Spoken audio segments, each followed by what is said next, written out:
Si tu as besoin de quelque chose et que tu vas trouver un des copains, un des gitans que tu connais, enfin, un des gars et que tu vas lui demander quelque chose, il te donne. Et au contraire, il est encore plus content qu'il t'a donné de l'argent. Pour lui, c'est, comment je vous dirais moi, c'est un honneur.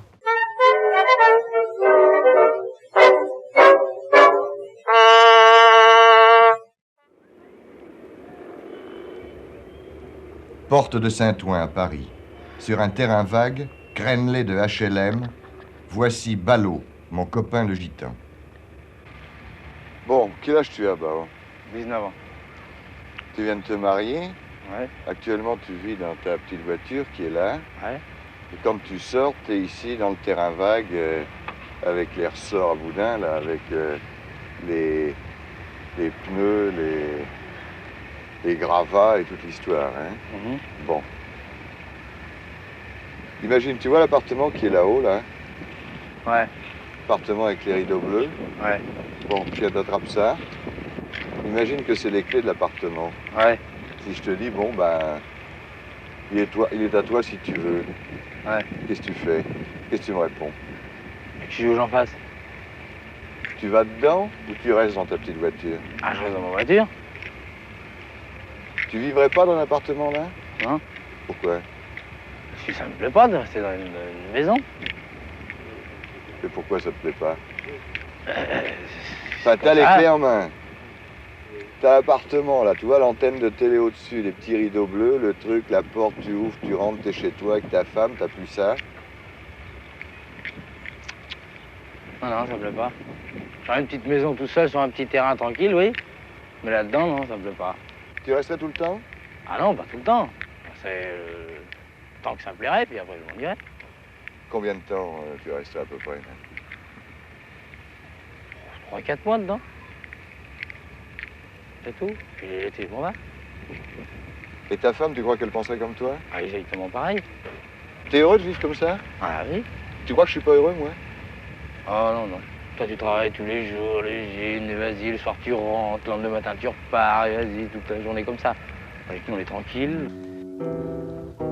Mon copain Ballot est un copain de fraîche date, 8 jours à peine. 8 jours durant lesquels j'ai vécu avec les gitans, dans leur univers, comme eux, ou presque.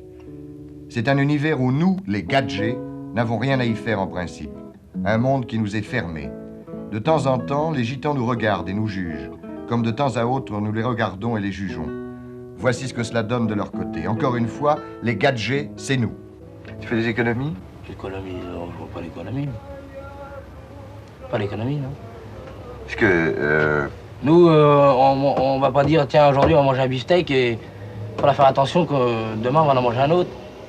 Aujourd'hui, on mange tant qu'on mange bien. On fait pas la semaine, on fait pas... Il y en a qui font leur compte, quoi. Nous, on fait pas notre compte. Nous, on mange, on mange. Il y a le moment où on devient vieux, quand même, là. Ah oui. Alors là, qu'est-ce que tu fais quand t'es vieux? Là, t'as 19 ans, quand tu te dis, c'est un langage d'un gars de 19 ans, là. Oui, mais quand si je suis vieux, j'ai des enfants. Ouais. Il y a mes enfants qui sont là. Chez nous, c'est comme ça, les enfants... Chez nous, les vieux, tu verras jamais un vieux à la maison dentaire. Jamais. Tu verras jamais un vieux qui se promène sur la route, qui mange pas. Chez nous, les vieux, ils sont dans la famille. Et les vieux sont plus respectés que les jeunes. Hein? Mais t'as déjà vu les gadgets entre eux? Comment ils font, à ton avis? Comment ils sont entre eux? Oh, entre eux, je ne peux pas vous dire comment ils sont, parce que j'ai jamais vu avec les gadgets continuellement chez eux, quoi. J'ai jamais vu comme ça. J'ai jamais vu comment ils sont entre eux, quoi. Jamais j'ai vu ça. Non, mais tu dis, chez les gadgets, pour être respecté, il faut avoir une maison, il faut avoir de la richesse, il faut avoir tout ça. T'as l'impression que c'est vrai, ça? Ah, ça, c'est certain, ça. Qu'est-ce qui te fait dire ça, par exemple? Parce que j'ai vu plus... Des fois, j'entendais parler des gens, oui, celui-là qui passe, là, c'est monsieur tel, il a ça, il a ci, il a ça, il a ça à la campagne, il a plein de trucs, quoi. Quand vous voyez un petit garçon avec sa petite 4 chevaux qui passe, et puis qu'il emmerdait avec sa 4 chevaux, et que... toujours après sa 4 chevaux, celui-là. Il nous emmerde avec celui-là, voilà. Tandis que si c'est monsieur qui passe, oh là là, c'est monsieur tel qui passe. Les chats chez les gitans, c'est jamais comme ça. Qu'il soit millionnaire, qu'il soit comme les autres, ou qu'il soit à plat complètement, c'est monsieur, c'est tout. Et si t'es malheureux, par exemple, si t'as besoin de quelque chose et que tu vas trouver un des copains, des gitans que tu connais, enfin, Ouais. des gars et que tu vas lui demander quelque chose, il te donne? Et au contraire, il est encore plus content qu'il t'a donné de l'argent. Pour lui, c'est, comment je vous dirais moi, c'est un honneur. C'est un honneur quoi pour lui de donner un coup de main. Voilà, chez nous, c'est comme ça. Chez nous, mettons, toi, il t'est arrivé quelque chose. Toi, t'es content. Tu dis, ah, je suis content, j'ai fait ça, j'ai fait ça, j'ai fait ça. Nous, quand on est content, nous, on appelle tout le monde. Mangez, buvez. Chez toi, tu fais pas ça. T'es content, tu la gardes pour toi, ta contentesse. Avec nous, on la donne à tout le monde. Une communauté fermée, avec ses traditions, ses lois, ses rites. Ainsi se présente la communauté gitane. Entre cette communauté et la nôtre, il existe une frontière. Il nous propose la bonne aventure à nous qui croyons aux lignes de la main plus qu'eux, quoi que nous en pensions. Nous fabriquons les voitures et ils les cassent. Par contre, ils fabriquent aujourd'hui la chaudronnerie que certains de nos antiquaires vendent au prix des souvenirs du passé, de notre passé.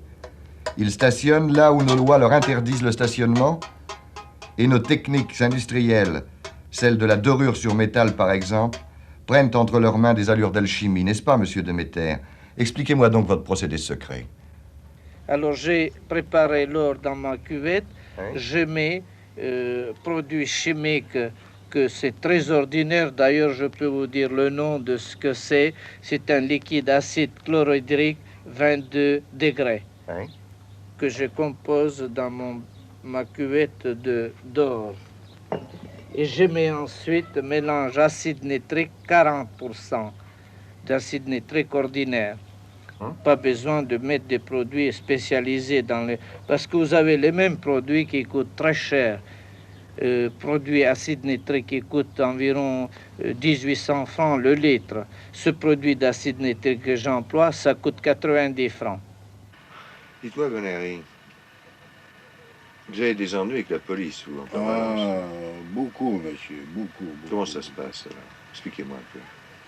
Mais qu'est-ce que voulez-vous que je vous dise là-dessus, monsieur? Moi, je trouve de mon côté, en étant français, obéir la France, je suis français, tous mes enfants sont français, ils ont fait le service militaire. On ne peut pas être plus français, on est né en France et faire le service militaire. On est des bons français. Eh bien, tout ce qu'on est de bons français, eh bien, on n'a même pas le droit de rester sur des gadous. C'est pas de vous dire sur la route, embrouiller la route ou quelque chose, sur des gadous. On n'a même pas le droit de rester sur les gadous. On est sur les gadous et puis ils viennent à minuit, 2 heures du matin, ils nous cassent nos fenêtres, ils cassent les serrures, ils rentrent dans les voitures, ils nous prennent du bois de lit tout nu et ils nous mettent dans leur camion tout nus et ils nous ramènent là-bas, vers leur chef. Et c'est les femmes derrière qui nous amènent nos effets pour s'habiller. Moi, je ne vois pas par quelles lois qui peuvent faire ça. C'est très mal. Moi, je trouve que c'est très mal. Et j'ai demandé à leur chef si c'est eux qui donnent le droit comme ça. Et ils m'ont dit que oui, c'est eux qui donnent le droit comme ça. Ils disent encore, vous avez l'air de porter plainte? Non, monsieur le chef, mais je voudrais savoir si c'est vous qui leur donnez le droit. Ils m'ont dit oui et taisez-vous. Alors je dis si c'est vous, j'ai plus rien à dire. Est-ce qu'ils vous ont expliqué pourquoi? Pour pas rester dans la Seine. Je vous ai dit aucune voiture resterait dans la Seine. Combien y a-t-il de gitans en France? Eh bien, monsieur, vous me posez une question qui est très paradoxale. Il est difficile de recenser les hirondelles. Nous avons essayé par 2 fois, en 60 et en 61, et nous arrivons approximativement à considérer qu'ils sont au moins 50 000 et au plus 70 000. Mais je ne réponds de rien, n'est-ce pas? Il y a certainement des chiffres ou gonflés ou sous-estimés. Ils sont très fluides. Cette interdiction de stationnement, ça se présente comment, en fait, sur le plan du territoire français? Eh bien, monsieur, je vous répondrai d'une façon apparemment badine, parce que je ne voudrais pas dramatiser cette conversation. Il serait facile de la dramatiser. J'aime mieux vous répondre par une apparente plaisanterie. Comment ça se résout? Eh bien, chacun dit, ils n'ont qu'à aller chez l'autre. Et de département à département, on se les renvoie, de commune à commune. Et n'allez pas croire pour autant que les préfets soient des hommes méchants et que les maires n'aient pas bon cœur. Mais, n'est-ce pas, il y a une espèce d'opinion sourde, de sens commun attardé, qui fait que le fond de population qui ne pense pas la chose est incommodé de les voir là. Qu'est-ce qui vous attire à Paris l'hiver? On ne sait pas, c'est comme si que ce serait notre maison, c'est un point d'attache. Tous les hivers, on vient ici. Donc on serait à 1000 km, 2000 km.